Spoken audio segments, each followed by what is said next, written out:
They had written the text for it. They had prepared a movie that showed nationwide over the news media, showed in many movie houses. It was entitled Oil Storm. That's right. Some will remember it. In just a moment, I will show you a clip from Oil Storm. We'll actually have it in this DVD. But it was 2 weeks to the day before Katrina hit that Oil Storm came out and was shown over the national media. It depicted everything that Katrina would do. The oil platforms out in the Gulf that would have a problem. The oil shortage that would be created. How that the people would flee to this big Astrodome in New Orleans. How that people would be stranded and the city would be underwater and the dikes would break. I mean, everything was there.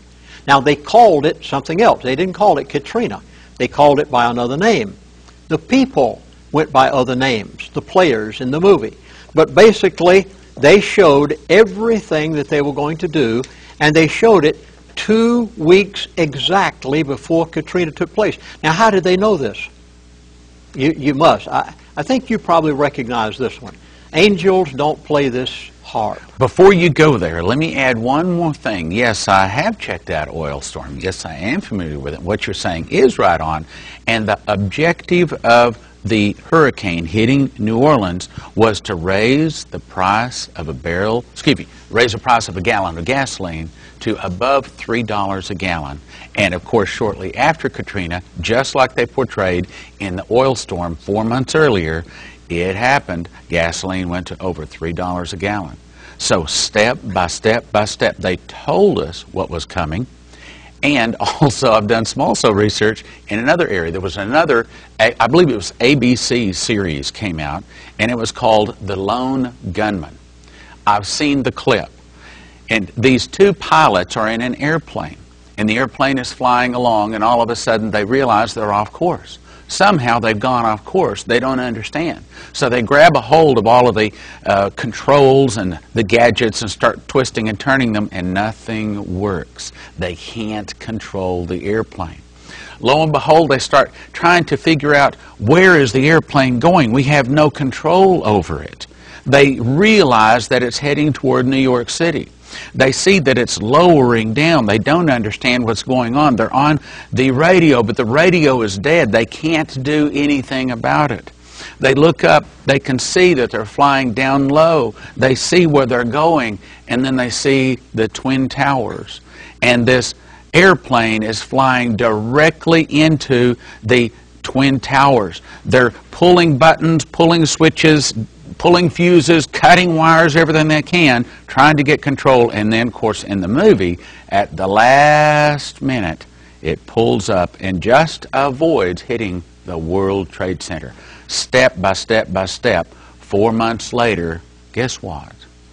An airplane flies into the World Trade Center. I believe it's another example, what you're talking about the world-ruling elite, telling us, telegraphing their moves, letting us know in a gentlemanly way that a fight is on, letting us know what their plans are for the future. So yes, I can confirm what you're talking about. Oil Storm was their buzzwords. Katrina. Now, you must, if those in the viewing audience have never read Angels Don't Play This Storm. That's right. Angels don't play this harp. That's right. You've got to. Please, yes. Go to your local bookstore. Go to your library. Get a copy of it. It's a masterpiece telling about the harp program, whereby they can manipulate fronts, storms. I was a pilot for 30 years. So I understand the movement of the weather patterns. We call them fronts. And they can control where these go. They may not be able to form a hurricane, but they can take that hurricane after it's formed and they can move it where they want it to go by using the HARP program of electromagnetics and other methods. And you must get the book, Angels Don't Play This Harp, and read it so that you can understand how they manipulated Katrina to go exactly where they had depicted through their buzzwords in Oil Storm that it would go, and it did everything they said it was going to do. Now, I'm only going to play in a few moments a clip from Oil Storm, just a short portion of it. I beg of you to go to your movie house, wherever that you rent a movie or so on, you want to watch it at home, and look at the rest of Oil Storm, because some of the things haven't taken place yet. There were some buzzwords in Oil Storm that yet have their fulfillment, and when I reviewed it the other night in order to make preparations for these DVDs, I realized that there are some more things there that you need to see, that I believe they were giving buzzwords for the future in this Oil Storm movie that they made. You will never doubt it again. 2 weeks before, they told you everything that they were going to do. They showed you New Orleans and everything it would be. They told you, to the minute detail, what was going to happen. So here it is. I want you to watch this portion of Oil Storm, and then later on, I beg of you to go and get the movie for yourself and watch the latter part, so that you'll know what they may be wanting to do in the future. For the past 100 years, oil has been the lifeblood of America. But in September 2005, a hurricane blew into the Gulf of Mexico that severed the supply of oil to the nation. This is a massive, everything we do every single day. And here came Julia. And all she was doing was just blowing wind. Devastating scenes are being reported in hurricane-stricken New Orleans. The loop pipeline that carries 1 million barrels of oil into America a day had been severed. Hurricane Julia unleashed a chain of events that would change America forever. 2 ships collided at the Houston Ship Channel, a major artery for America's oil industry. Long lines of gas stations and panic at the pump. The price of gas is high and getting higher. People were in a sort of a panic mode. People were bringing plastic milk jugs in, filling them up with gas. It was chaotic, and I didn't understand how people became so desperate and treated each other with such a disrespect.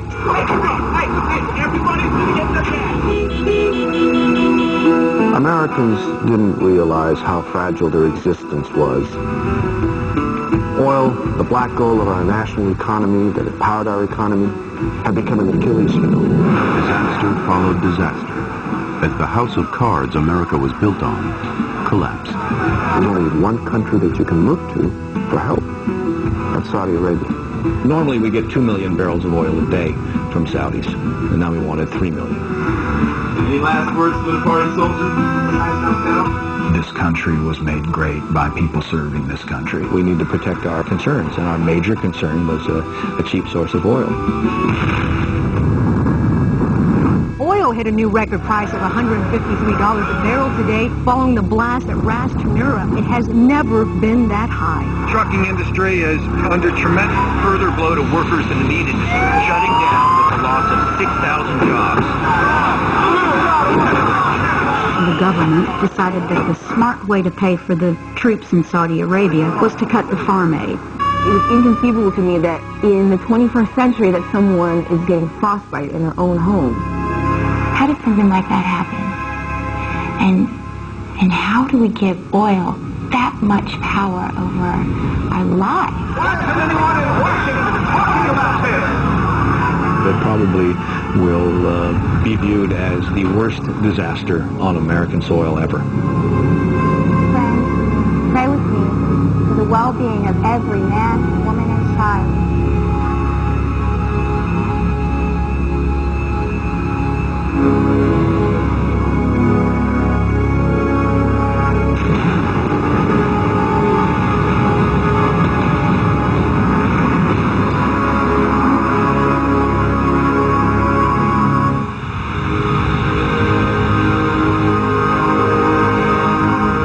By the summer of 2005, American reliance on oil was at an all-time high.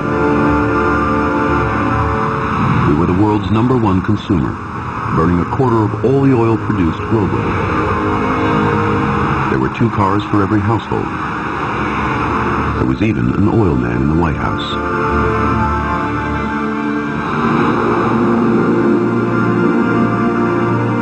For decades, experts had warned of the day when the supply would run out. But no one expected that day